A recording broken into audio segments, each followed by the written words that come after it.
Talkin Bout Rob, DeAnna Mona. What's good with you, DeAnna? I'm great. After that little family powwow, I got it all out. Y'all was in here arguing for like an hour. We weren't arguing. We were having a family discussion, what we do.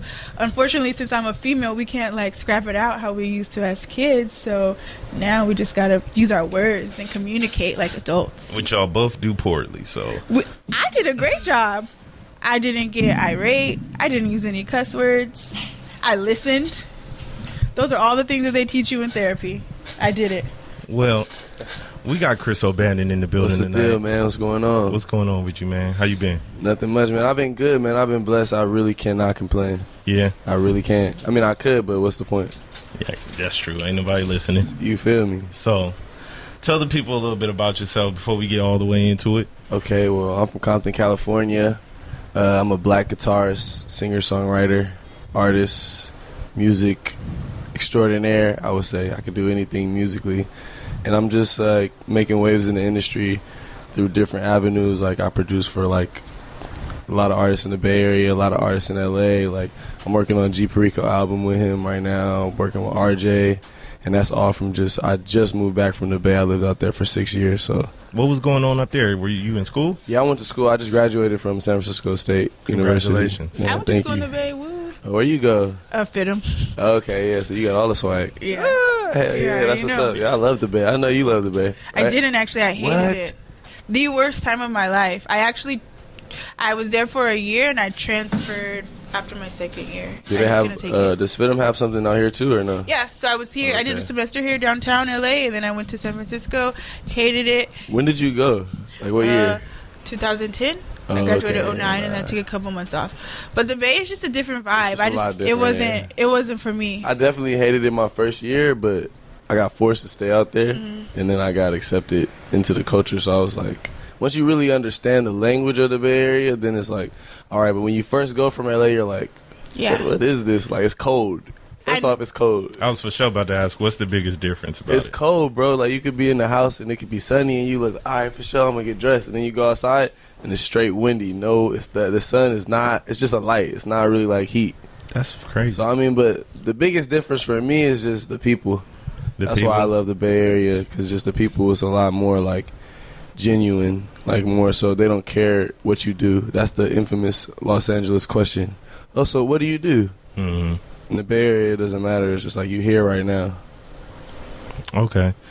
I did notice that you use not a lot. You use the lingo a little bit. Do you think you caught on to it early as far as like Bay Area words? Yeah, definitely, because I made a lot of songs out there like for the Bay Area. Like there was a period of time where I was making strictly like Bay Area music, producing, recording, rapping, and like engineering, like doing all of that for Bay Area artists. So when I say like I got accepted by the culture, is because I really understood it and I became a part of it.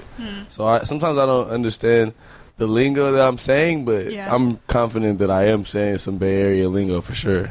Yeah. So you also said that you're a black guitarist. Do you mean that as far as with colorism, or is that like a specific term for the guitar that you use? No, definitely like in colorism, because I feel like in today's society, for sure, if you think black guitarists, you could probably name like 3 or 4 off the top of your head that are like cultural symbols. And I feel like it's important that I say that, like, I am a black guitarist, because people act like we don't exist. So I kind of put that at the forefront of my brand so that people can see, like, you know, I'm just a black kid from Compton, but I am a guitarist too. If I say just a guitarist, that doesn't really highlight my soul. That, you know, when I pick up the guitar, it's like different from just any other culture. It's like I got the gospel inside of me. I got, you know, so that's why I put that at the forefront of everything. You grew up in church? Yeah, I grew up in church. Did you play instruments there as well? Yeah, so my uncle, he's a preacher, and 3 of his sons all play instruments, and they're the ones that kind of taught me, like, so one played drums, one played keys, and then one played guitar with me. We kind of started playing at the same time. And so he taught me keys, and then the drummer put the programs on my computer when I was like around 12. So those are the people who kind of like helped me manifest my sound. Do you feel like your sound changed when you got to the Bay as far as like what you were doing musically opposed to what you were doing early on in LA? Yeah, for sure, because you can't keep doing the same things that you were doing out there, because they don't translate. Like, you gotta kind of understand like the groove and how people move and how they understand music. it's a lot different. If you go out there, you were out there, so you know if you're in the club, you might hear like a song where They're everybody. too wild for me. My club experiences were probably twice, and the last time I was like, I'm never going back. Yeah, like if you go to the club, you'll see they might be singing some songs word for word that you never heard in your whole life that sound horrible to you. Yeah. But the more you get to understand that it's not really about how it sounds, it's about how it feels and how everybody makes you feel. It's like everybody in the club turns into a family because they all know that one song, all those lyrics. So I can definitely say that my sound changed because I had to absorb like that energy. It's definitely a different energy. But when it comes to making music for everybody, how do you create that sound? If you know that you have a fan base in the Bay, you know you have a fan base here, how do you like bring it all together? Well, two things. One thing I always say is that even though it's really far apart, we're all part of Cali. So when you leave, if you go to the East Coast and you say, "Oh, I'm from Cali," they might think you from the Bay. They might think you get hyphy. Like they might think, "Oh, you from Cali?" Like they don't think of it like Bay Area, LA. So to that same extent, the music is a lot more similar. Like even just the origins of West Coast music is funk. You know what I'm saying? It's just a different style of funk. So with that being said, number two is guitar translates over any genre. So as long as I could put some type of guitar or some type of soul onto the sound, it's really about the bounce. And once the bounce on there, LA or the Bay is going to be able to understand it. And that's what my company is called Slywork. We produce, like, that's the moniker that I produce under. And our brand is really developed under, like, I went there with the LA sound and collaborated with a lot of Bay Area producers and created this, like, Bay Area, LA, like, whole of Cali sound. Okay. So are you self-taught on the guitar? Yeah, I'm with producing and taught? Yeah, I took like what's the word? I took like one lesson. I had like one person that ever taught me, and then she was just teaching me so slow that I begged my dad not to let me go back. And I just kept, I'll never forget, he bought me this book. It was Jimi Hendrix when he played at Woodstock. Have you ever heard of that? Mm-hmm. And they had a full book that had everything he played on guitar from the whole. So I could watch the DVD, stop it, and look at it and like learn what he was playing while I was watching it. And then I was in a rock band when I was in like 8th grade or 7th grade. What was that like? I was a singer, but if somebody didn't come, I would just hop on their instrument. Like if somebody didn't come in, like the drummer's late, I'd be like, all right, come on, let's go. Just play drum. Or the guitar's late, all right, come on, pick up the guitar and play. The bass player, you know what I'm saying? And that kind of, I didn't realize it until I got older, but that kind of gave me the comfortability to pick up an instrument and just play it. So I would say I'm more self-taught than anything. So you really like versatile. You do rock, now you're into hip hop. Yeah, definitely. What's the biggest difference between the two since you've done both? Like I know, of course, for me, I hear like just screaming when I hear rock, but some people say that about rap too. Yeah, because rock in itself is just such a, it's not really like a set music style, just like rap. Like we got Gucci Mane and we got Snoop Dogg. Like they're both rappers, but people might listen to Snoop and be like, oh, okay, then listen to Gucci and be like, what is this? You know what I mean? Mm-hmm. So with rock, there's screamo, you know what I'm saying? But there's also like blues and jazz, which is the basis of hip hop and music, you know what I'm saying? And the music that we listen to. Mm-hmm. So I mean, just kind of understanding the characteristics of music, that's what I'm good at. It's just kind of like when I sit down and I listen to someone, I go, oh, okay, well, you would sound good on this style because of the way you fit into these grooves. You know what I mean? It's just kind of understanding the characteristics. I would say music theory, but it's not that complex. It's more just a feeling. Okay. So I know some of the people that worked with you, like Epic and Blast. So I talked to them leading up to this, and they all like got nothing but great things to say. Oh yeah, those my guys. They said you've been in this shit for like 12 years. Yeah, plus. For real. So how does that make you feel to know that like your peers and people that work with you respect you so much? For me, it's more so just like continue to live that on. Like I want that to be a part of my brand. Is like there's nothing bad you can say. Like if there is something bad, it's more so something that has to do with yourself. You know what I'm saying? Like if you're looking at me and you have something bad to say, it's because I'm not dependent on anyone. And that's what a lot of people respect about me, is that no matter what, I'll go anywhere and we'll make hits. We're going to go in the studio. There's no engineer. We're going to figure it out. There's no producer, no artist, no writer. We're going to figure it out. So, I mean, that's a part of my brand, is just making sure no matter what, something positive comes out of a situation that has my name on it. Okay. Influences. I read up. I do a lot of reading. Okay. You got Prince, Future, and Jimmy, Pharrell, Erica, Jill Scott. That one surprised me. Yeah, Jill for sure. What about her? Jill Scott, because I felt like the way she wrote songs was very like non-structured bass. You know how people be like, oh, okay, now I'm gonna do the hook, and now I'm gonna do the verse, and now I'm gonna I feel like Jill Scott, she has spoken word elements, and then she'll be speaking spoken word, then she just start singing out of nowhere. And I feel like those are the elements that I incorporate in my music. Like, I don't want a set way of understanding the structure of music. It's just like whatever you feel, that's what you go with. Yeah. What exactly is your creative process like? So if you like non-structured structure, what's it like? I mean, there is really no process for me. I just kind of like, of course there's a process, but there's no like, okay, start the drums now, start the music. Like, it's kind of just like whatever. Like, some days I might go in and I just might make all melodies. I just might work on melodies all day. And some days I might just look for drum sounds all day. So it's just really like how I feel. I go off how I feel or how the energy is in the studio or who's there. You know what I mean? I kind of just try to be the glue to whatever situation I'm in. Is it ever kind of hard with you working or making music for other people where you're kind of like, oh, I want to either keep this for myself, or it changes the process of like how much of your creativity you give to them? Yeah, I mean, people will only go as far as they understand. So if they don't understand what you're trying to do for them, even if it makes sense musically, which is a part of just like earning that respect, you know what I'm saying? Like, people don't know everything that I do, so I can't just come in the room and be like, hey, you should do that, you should do this. Even though I know in my head, I know what sounds good, I know what they should do.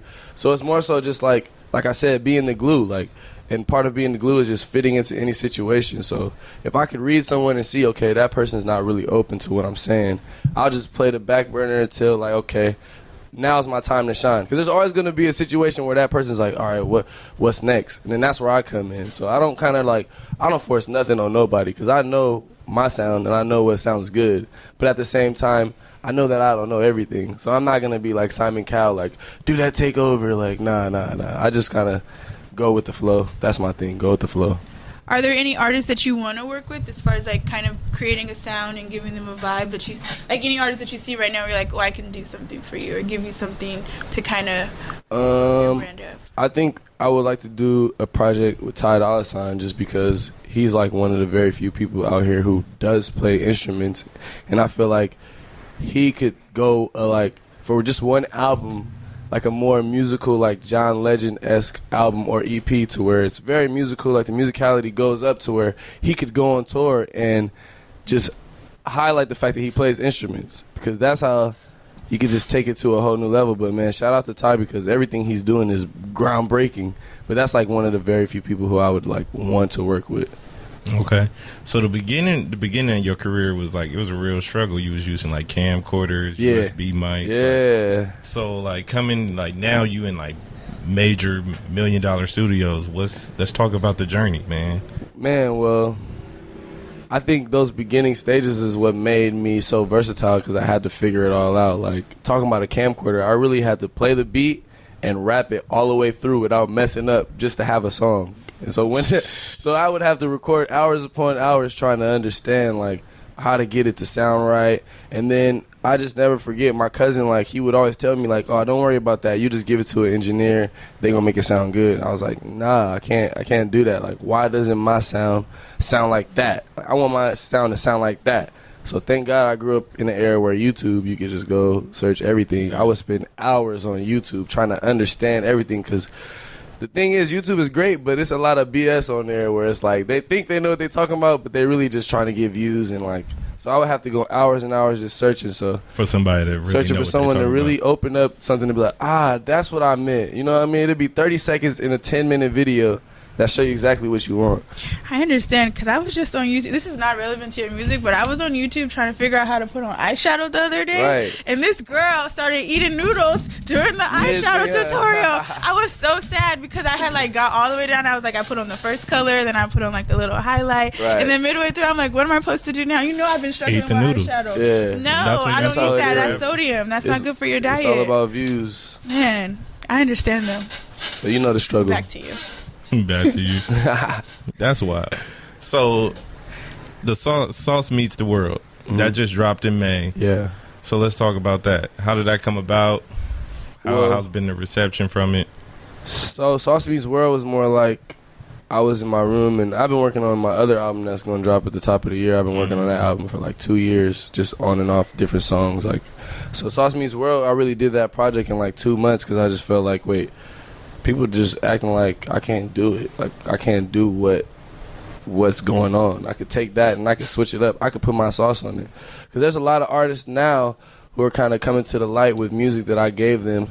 And I feel like I've always had to play either whatever role they want me to fit in. You know what I mean? So it's either, oh, that's my producer. Oh, that's my engineer. Oh, that's the dude. He helps me record. You know what I'm saying? So I feel like Sauce Meets World was like, nah, I do all this stuff. So that's like me just basically showcasing, all right, I'm graduating, but I'm really graduating into this industry. Like, y'all going to meet me.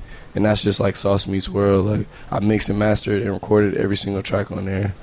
So I've met a lot of people that like do everything for themselves, and like you hear like the plus size, like they save a lot of money, they do it all themselves.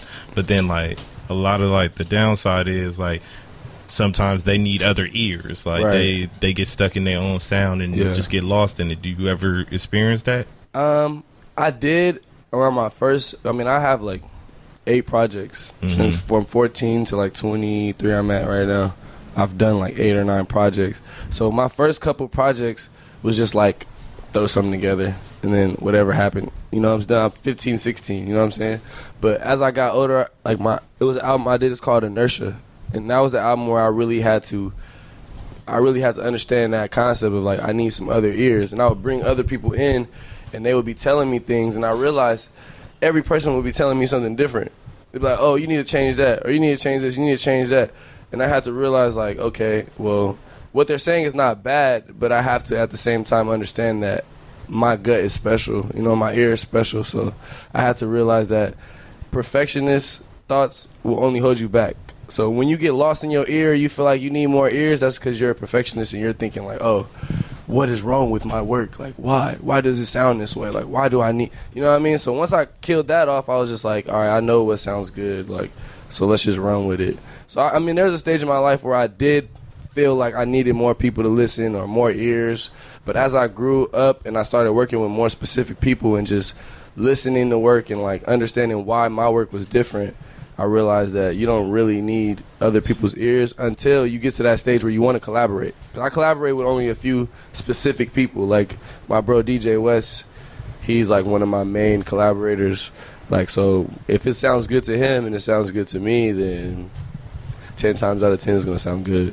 What makes you so picky with who you choose to collaborate with? Is it because you're sensitive about your art, or because you just don't trust people? I think it's more so that I don't trust people, and it's not because it's just like people just don't trust people for just not trusting them. I don't trust people because I offer a lot to people without doing a lot, and sometimes people take that for granted. You know what I mean? Like, so I don't work with a lot of people because I feel like I don't really need to. You know what I mean? Like, it'd be different if I was looking for someone to give me that next sound, to give me that next level, but at this point, I don't work with so many people who kind of push me to the side that I'm just like, you got to kind of prove to me that it's even worth me showing up. Mm-hmm. And that's not even to sound conceited or anything. It's just about time. Time is more valuable than anything. Yeah, so coming from Compton, you know, everybody gets you got the games, and then you got like the boogies, then you got like Epic, like I said. Yeah. So, like, what do you think that is in the Compton water to where it's like we're producing all this great talent? It's just competition. Are you from Compton? Yeah, you know, where you from Compton? West Side. Okay, me too. I'm from West Side. It's news to me. You just be okay. So you know, Buddy. That's how I know EMD because of Buddy. Yeah, see, EMD's my cousin. Oh, okay, hell yeah, that's what's up. Yeah, that's my guy. Yep, got a lot of great cousins out here. I think it's just competition, bro. Like, it really is. Like, that's what I realized when I went to the Bay, and that's not to say the Bay Area is not talented. It's just like the talent level of competition is really higher out here. Like, because for one, everybody's bougie. They don't want to hear nothing they never heard before. So it's like, as soon as you play something, they're like, what is this? Like, what? Who is this? Turn this off. Da, da, da, da. So I think just the competition level that you have to go through from a very young age. Like, if you talk about Epic, for instance, or Buddy, like, we was all making music since we were like 16, 15 years old. So taking that and then going out into the world and hearing people be like, oh, that's trash, and having to go back to the drawing boards and come back, it creates a like competitive nature between everybody. With you working on music as long as it's been, how do you feel about people that kind of pop up on the social media scene that kind of just blow up instantly, opposed to people that actually hone their craft and work on it for years? I don't think about it. You don't? It doesn't bother you? I don't really care. I just feel like your journey is your journey. Like, at the end of the day, there's people who've been working on music longer than me that have never been able to get interviewed.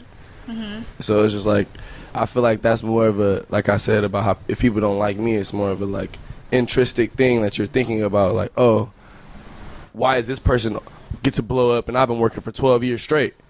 Maybe that person had a different road than you. Like, even Tekashi, just to speak on Tekashi, if you go listen to his story about what happened to him, how he lost his father and everything he went through, I didn't have to go through none of that. So my journey wasn't his journey, and I didn't have to go through all that. So for me to see him shine in the way he's shining and whatever he's getting, I can't hate on that because I don't know what he's been through. So even these people who blow up like that or whatever, you look at him and you judge them or whatever, but it's like, how can I judge someone I don't even know what they've been through? So to that same extent, like, I don't think about that. Like, I just let that kind of stuff go. So you speak on Tekashi, like, who are you a fan of right now? I'm honestly, and I don't want to make this sound like any type of like I really don't listen to nobody. I really don't. And my friends always give me like a hackle for that. But if I don't learn about it through just scrolling on my Instagram and hearing something, or if someone doesn't get in my car and I give them like the very rare opportunity to play music in my car, then I will not listen to it. Nobody else's music in your car? I have a rule. I don't care about nobody else's album. Until I get to where I want to go and I meet them and I genuinely have a relationship with them, then I don't care. Like, the people who I listen to, I genuinely have a relationship with, like a buddy or like Kaylin or like, you know, just people who I know. I don't really care about anybody's music that I don't know. So it's just the music. It's not like you're shut off to them like when you see them out in the Yeah, nah. Okay. It's literally because you are what you eat, and I feel like with the music you digest, it does affect your brain. So I just don't make it a thing to go search for people's music if it doesn't cross my path, because I've seen it change my music and my sound. Just being in the Bay Area, for one, learning that, okay, if I consume myself with this music, what I regurgitate is going to sound like that. So I don't try to listen to anyone else's music. Okay, that's what's up.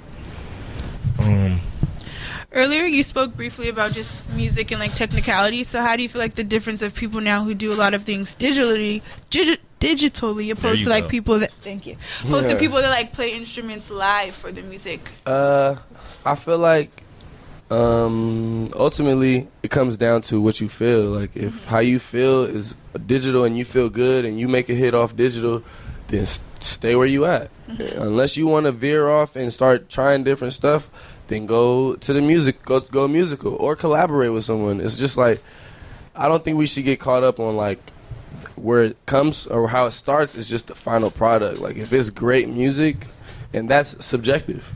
What I feel is great, you might not think is great. So I have no right to say someone else's music is not great because it's digital, or if it was musical more, then it would. Because I had that conversation with my cousin when I would work with him. I'd be like, man, I want to make real music. Like, I want to make real da-da-da. And he was just like, what does that even mean? Like, you know? And I had to really, and I was angry. Like, what do you mean? You know what that means. Like, real music, you know, chords and da-da-da-da. But it's like, but look at this song has one sound in it.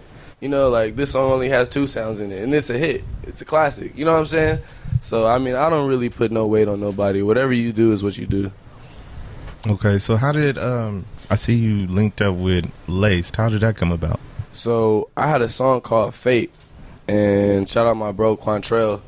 He's in North Carolina, and I actually met Quantrell on MySpace when we were 14 years old. He sent me some music, and I was mixing his music. Since then we've been making music. But I did a song called Fate, and one of my bros, he was cutting Pooh's hair, the owner of Lace. His name's Jay. He was cutting Pooh's hair, and he kind of was like, Pooh was like, yo, put me on some new music. And he played Fate, and I guess Pooh had him run it back like 5-6 times and was just like, who is this? And so he hit me up on Twitter, and I was just like, who is this? Like, you know what I mean? Like, it took me like a day or two to respond because I didn't know who he was, and people always hitting me up talking about, oh, I want to do this, I want to do that, but it's never really serious. And then, like, the next day he was like, yo, call me right now. Like, stop playing. Like, this is serious. So I called him, And he was like, yo, what's up, bro? I'm trying to work with you. I'm trying to do this. I'm trying to do that. And then he was like, when can you come to L.A.? And I was actually going to L.A. that weekend. So he picked me up from the bus station. And that night we went to Nick Young's pop-up shop.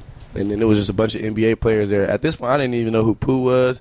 I didn't know what Laced was. I didn't know. I was just like, all right. I was just like, all right, pick me up in the Benz. All right, let's go see. He was just like, you picked me up. I'll never forget. He picked me up. He was like, you ain't got no drugs on you, right? I was like, nah, man, I ain't got nothing on me. So we went to go meet all these. I met DeMar DeRozan, Brandon Jennings. I met like a few other NBA players that all in that night. I'm just like, who is this guy? So I do my research and I start working more closely with Laced. And then through that, we kind of build like beyond business. Like that's kind of like my mentor and like a real big brother to me. So like, yeah, I consider Laced to be family at this point. But it all came from just one song he heard while he was getting his haircut, which is crazy. Because I don't even perform or play that song no more. What song was it? It's called Fate. It's not on a project. It's not nothing. There's a video to it, but it was just kind of thrown together. It wasn't even like, it was just a song I did. Why didn't you put it out? It's out. It's out. Oh, It's out. He heard it. He heard it, yeah. He watched the video, and he went on his honeymoon. When he went on his honeymoon, he was playing it in Greece, like back to back to back to back to back. So when he came back, major plug. Yeah, exactly. So he came back, and he was like, man, I got to connect with this guy. So that's how we are where we are now. Okay. Was you about to say something? No. Oh, okay, good. Watch out. So I seen that you. you said you felt like you were like a cyborg when it came to this music shit. Like, why do you feel like you were a cyborg? Or maybe that was like back in 15. So. Yeah, I mean, I don't know about cyborg. Maybe I just like, I don't remember saying that. I'm sorry. I'll show you later. I'll show you later. Yeah, but if I meant that, I could try to translate that. I remember saying that. I don't remember saying it, but I could say that maybe like a machine, kind of like I just like to work. Like if you ever in the studio with me and Sauce to tell you like I don't play, like I don't like a lot of like side stuff going on when I'm in the studio. It's just like idea. Like, what's next? I'm never going to spend the whole session on one song. And I learned that just sitting in a session with DJ Quick. I was with Buddy, and he was working on some music with DJ Quick, and then we all went outside, and somebody was in the studio working on one song the whole night, and DJ Quick was smoking a cigarette, and they was like, what's wrong? He was like, man, you can't spend that much time on one idea because you never know what's going to be the right idea. So you got to make 5-6 ideas, come back, listen to it, and then decide from there, okay, that's good, let's take from there. So just keep working, I guess. So you said that's a bar. What's another bar that you picked up along the way from some of the people that you met? I used to work super close with Warren G, and that was when I started understanding, like, okay, like this music stuff is more like having the right pieces around you. Like he would have the finest musicians come together, jam for like an hour straight, and then take 30 seconds of that jam session, resample it, and make a hit off it. Like the song, he did a song with Neo and Young Jeezy, and I was there when they produced it, and I watched that, and just picking up that game like longer down the line, I realized like, it's really nothing to it but to actually just do it. Not to sound cliche, but just putting the right musicians around you or putting the right people around you and just keep creating. So, yeah, that's what I learned from Warren G. And just what I learned from the Bay is, like, just don't be afraid to be you. Like, that's the thing. Like, people always ask, like, oh, why do people look so stupid out there? Why they be dancing? They be looking crazy. Like, you know what I'm saying? But get stupid. Like, they want you to look dumb. They don't care. Like, look as dumb as you can because that means you're comfortable. So I just kind of, like... They go to the club super comfortable. Everybody bumping each other. Yeah. I've never been. You never been? They go to the If you club ever go, you got to tap in with me. You have to. Because I know where everything is out there. But they go there to dance, for sure. In L.A., it's like, girls be like, what is you doing? Get off me. You might be walking out there, a girl just jump on you, start dancing. Like, whoa. They dance on the cars. In a different way, too. Like, cars? it's not the same. Yeah, they dance on the cars. It's they like dance on other people's cars. Like, yeah. I got homies up there, and like they put like videos up about like the parties and shit, and their parties always look so much more fun than ours. Yeah, no, it is. It is, bro. They are, but they're a little bit more dangerous, too. I don't know about Yes. that. You just don't like the Bay. Yes, they are much more dangerous. Why do you think they're dangerous? Just the girls is real rowdy. Like, and it's like, if I'm not in the proper attire, then I probably shouldn't be here. Nah, definitely. Everybody got that Mac attitude where it's just like, what you mean? Yes. You know what I'm saying? Like, this mine. Like, that. You know what I'm saying? Like, Yes. what's not like, everything there, huh? They all be like, yada, I mean. Yeah, okay, Yada is like the far right of like, okay, this is crazy right here. Not all of them are like Yada, but it's a lot of people who are like, you know. So break down some of the words that people use up there in the Bay. Okay. That we don't know down here. Like, that you wouldn't know out here? Okay. Bapped. What's that mean? That means you got hit by a car. Oh, shit. Oh, he got bapped, bro. What happened to bro? Twice, then. I got bapped. You got bapped. Twice. She got hit by a bus. Yeah, you got hit by a car. It was a Durango. What? You got by a Durango? Yes. It was Well, I'm not a happy bus. you here with I us say right it now was. because that does not sound safe at all. You got bapped as fuck. I was You got bapped as fuck. I don't know. It's not In the bapped as middle of fuck. Oh, you can't put an ass fuck at it. You got hella bapped, bro. Oh, What the hella hell? bapped. You feel me? Like, or blurped. Blurped. Is that like when the police get behind Exactly, you? bro. There we go. You got blurped, bro. You feel Oh, me? hell no. They I was see you, blurping fruit. everybody over there. We got to get out of here, bro. They're going to start blurping us. Like, yeah, get out of here. And you know, hella, and then bruh. It's not bro, it's bruh. If you say bro out there, they're going to be like, you from LA, huh? Just off the bro or the bruh. What other words can I think of? Manny. Manny, yeah. Manny. That's that mean? hella Like Manny, crazy. bro. That's crazy. Like, yeah, that's crazy. Like, that's just out of pocket. Like, you know what I'm saying? Like, that's Manny, bro. Like, for real. You acting hella Manny right now, bro. I'm finna dip. That's crazy. You know what I'm saying? Like, That's Manny. yeah, exactly. It's hella easy to use. Once you start going out there and you look at people like, wait, what? I'm about to start I'm gonna test these words to the homies. Yeah, in bro. the Just back. be like, that's hella Manny. They'll be like, what? Bro, what? How you gonna spell it though? I don't know. Main E. Main You feel me? E-Y. That was You the feel me? closest I was Yeah, gonna come exactly. to it. You just spell it how you want because people spell everything different out there. That's what's up, though. So, before the year is out, what do you have to accomplish? I'm working on putting together my band. So I just went up to Fender. I don't know if you guys know what Fender is. Fender Guitars. It's Yeah, like a guitar company. I seen you up there. Yeah. Like one of our guys, his name's Tim. He worked up there. He's a black guy from Compton too.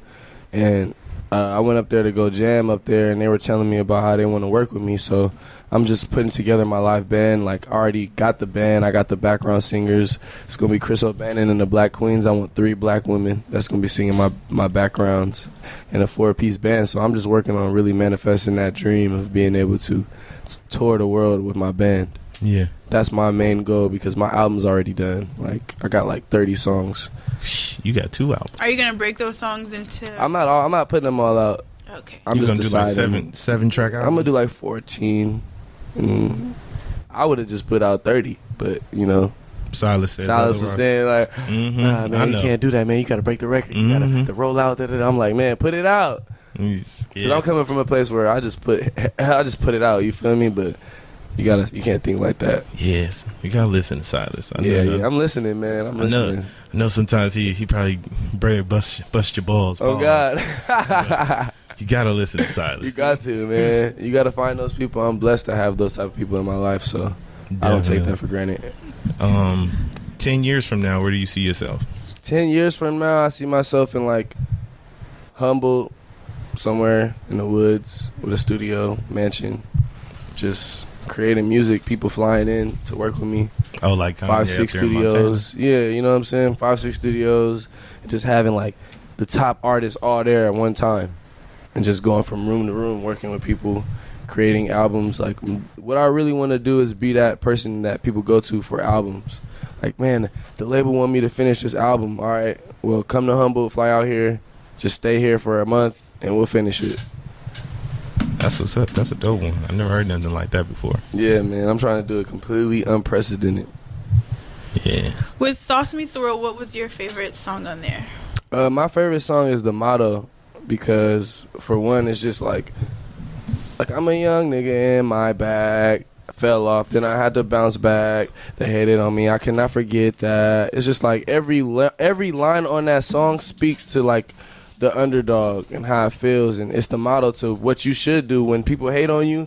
It's like you're not supposed to go hate back on them, but it's like you can't forget that they hated on you. People show you their true colors, then you can't forget that. And it's just like that whole song is just a whole vibe. Like I created a lot of these songs like on Instagram Live, just play the beat, freestyle, just put it together. But the motto is the one that kind of came directly from my heart. What do you feel like your fans enjoy the most? Like, what do you hear from them? Like, what they say they like? The craziest thing is that it's just I haven't been able to create like a full image of what Chris O'Bannon is and really like explain to what people is to like show people through the music what that is, and that's what my next album is gonna do. But I had to say that because some people like Sauce Meets World Chris O'Bannon, but then some girls would be like, nah, I want real I want some live music, I want some guitar, I want you to be with your guitar everywhere, and you know what I'm saying. So I can't really say I know exactly what my fans want because everybody wants something different, and I haven't really created that core fan base yet. It's more so just like I worked with other artists, people hear certain songs and then they gravitate towards those songs. So I can't say definitively like what sound people like gravitate towards more. Okay. All That's right. me. Well, I appreciate you for coming through, man. Man, thank y'all. I appreciate y'all for having me here. Any last words before we get out of here? I just want to say like, just don't let them see you sweat, man. No, see. Don't let them see you sweat. I feel you. Tell the people where they can find you, find the music. You can find all my music at One Chris O'Bannon on any social media. You can go to chrisobannon.com. Mm-hmm. Keep it sweet and simple like that. See, that's what. See, that niggas don't You know do what shit I'm like that. You be having to go on a goose chase just for one. Google my name, Chris_O'Bannon with a capital B. Nah, You be bro. like, no, I'm not doing none of that. DeAnna, what you got? You can follow me on everything, including my Pinterest, because he doesn't like Pinterest. He's a hater. Fuck, man. Pinterest is where it's outta at. here. Pictures is where it's at. Thank I you. love video. Chris said it, so I that's love what it sound, but You the first person that ever. it No, is, there's bro. been others who have agreed. Ain't nobody agreed with That's your Pinterest. not true. Let's go back to the archives. There's been others. But Maz, he wanted to date you. He don't count. So you can follow me on Instagram and Twitter at DeAnna Mona. And then I got some really cool stuff coming next week. Oh, you got clothes coming? Yeah, no. Let me tell you. Let's, got these no, we've intimates, ended right? it on a good note. 'cause I don't Intimates. have Yeah. intimates for you. It's like, no, Oh, for she got me. men- Not for me, no, but she you got do- intimates. No, she got a men's line coming out. She trying to keep it up. I'm wraps. never coming out It's with called a men's Bear. line. He's Bear? lying. It got like the penis area cut out, That's bro. not What? true. It's crazy. I'm Is that I've telling never you. what- even thought about that. And he's been going on this long tangent about it, and I don't want. he had to get it from no, somewhere. People start Bro, hitting me. she's no. being humble. She's being humble. I'm not. right That's what I'm not. Not tonight. People have been hitting me on Twitter and DMing me, and I'm going to show you. And they've That's been right. sending me pics of their packages that I don't want. Because they- so they- because they I mean, that's gonna happen now. regardless. No, they're trying. They trying You know that happens regardless. Yeah, but Social it's more, media it's 101 more for a frequent. female, It's more I'm pretty frequent now, sure. and I'm not They- Not liking that? asking for it. They're trying to find out if they fit the the- bear. You feel me? Like if you're gonna be able to support them. I'm gonna just start sending them to you. Nah, I'm not on the board Nah, of directory that's at Bear. The design you came up with the creative design, so it's going to you. Nah, But yeah, I'm but guys, no more penis pics. They not gonna penis stop. pics. They about to jump up. People gonna think, okay, not me. I'm gonna try more. Now that you said it, Hey, No. I'm gonna try one. I've been blocking them and showing to all my friends. So For if you see everybody yourself somewhere. that hears this part, go ahead and send her the eggplant emojis in her comments on every picture. No. Go ahead and knock that out for y'all. Until next time, though, it's What We Talking About Radio. Make sure y'all follow us everywhere. Instagram, What We Talking About Radio. Twitter, WWTB Radio.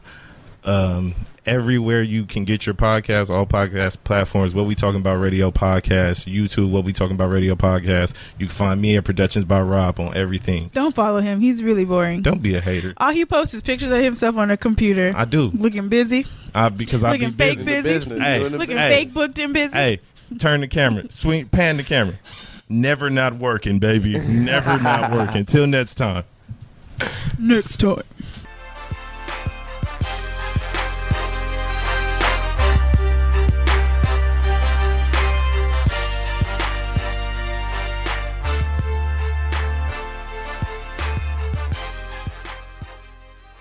Man, what are we talking about? Oh, that gay shit. No. It's funny to me too. I mean, it's strange. It's strange to me too. What are we talking about?